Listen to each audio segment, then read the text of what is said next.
ಈಗಾಗಲೇ ನಾನು 102 ತಾಲೂಕುಗಳಿಗೆ ಗ್ರೌಂಡ್ ಟ್ರೂತಿಂಗ್ ಮಾಡಬೇಕು ಅಂತ ಆದೇಶ ಮಾಡಿದ್ದೀನಿ. ಒಂದೆರಡು ದಿವಸದಲ್ಲಿ ಅವುಗಳು ನನಗೆ ವರದಿ ಬರ್ತವೆ. ಬಂದ ನಂತರ ನಾವು ಬರಪೀಡಿತ ಪ್ರದೇಶ ಅಂತ ಹೇಳಿ ಆ ತಾಲೂಕುಗಳು ಯಾವ್ಯಾವ ತಾಲೂಕಿನಲ್ಲಿ ಗ್ರೌಂಡ್ ಟ್ರೂತಿಂಗ್ ಅಲ್ಲಿ ಬಂದಿರುತ್ತೆ, ಆ ಪ್ಯಾರಾಮೀಟರ್ಸ್ಗೆ ಫಿಟ್ ಇನ್ ಆಗಿರ್ತಾರೆ, ಅವುಗಳನ್ನ ನಾವು ಬರಪೀಡಿತ ಪ್ರದೇಶ ಅಂತ ಹೇಳಿ ಘೋಷಣೆ ಮಾಡ್ತೀವಿ.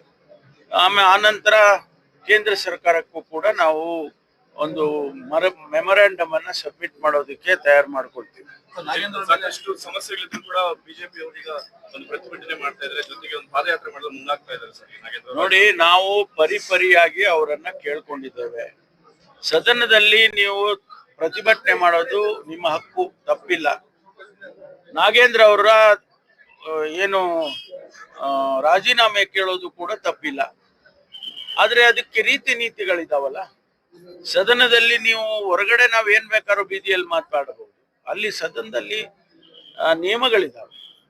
ನಾವು ಅವ್ರಿಗೆ ಏನ್ ಕೇಳಿದ್ದೇವೆ, ನೀವು ಪ್ರಶ್ನೆಗಳನ್ನ ಕೇಳಿ. ಹೌದು, ಯಾವ ಕಾರಣಕ್ಕೆ ನಾಗೇಂದ್ರ ರಾಜೀನಾಮೆ ಕೊಡ್ಬೇಕು ಅನ್ನೋದನ್ನ ಹೇಳಿ. ನಾವು ಅದಕ್ಕೆ ಉತ್ತರ ಕೊಟ್ಟು ಸಮರ್ಥನೆ ಮಾಡ್ಕೊಳ್ತೇವೆ.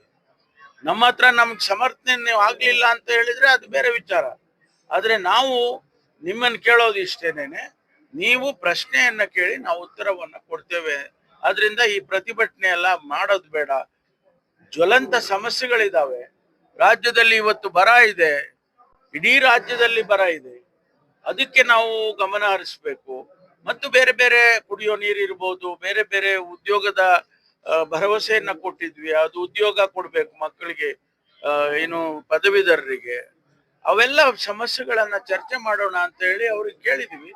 ಪರಿಪರಿಯಾಗಿ ವಿನಂತಿ ಮಾಡಿದ್ವಿ. ನಾವು ಸರ್ಕಾರ ಮಾಡಿದೆ ಮತ್ತು ಸಭಾಧ್ಯಕ್ಷರು ಮಾಡಿದ್ದಾರೆ. ಅಷ್ಟಕ್ಕೂ ಅವರು ರಾಜಕೀಯ ಮಾಡ್ಕೊಳ್ತೀವಿ ಅಂತ ಅಂದ್ರೆ ನಾವೇನ್ ಮಾಡಕ್ಕಾಗಲ್ಲ. ಇದೆಲ್ಲ ರಾಜಕೀಯ ಕಾರಣಕ್ಕೋಸ್ಕರ ಅವ್ರು ಮಾಡ್ತಾ ಇದ್ದಾರೆ ಅಷ್ಟೇ, ಬಿಟ್ರೆ ಬೇರೆ ನಿಜವಾದ ಸಮಸ್ಯೆಗಳಿಗೆ ಅವರಿಗೆ ಇಷ್ಟ ಇಲ್ಲ. ಅವ್ರಿಗೆ ಬೇಕಾಗಿರೋದು ರಾಜಕಾರಣ. If you like this video, ಬೇಗ ಲೈಕ್ ಮಾಡಿ, ಕಾಮೆಂಟ್ ಮಾಡಿ, ಶೇರ್ ಮಾಡಿ ಹಾಗೂ ಯೋಯೋ ಟಿವಿ ಕನ್ನಡವನ್ನು ಸಬ್ಸ್ಕ್ರೈಬ್ ಮಾಡಿ.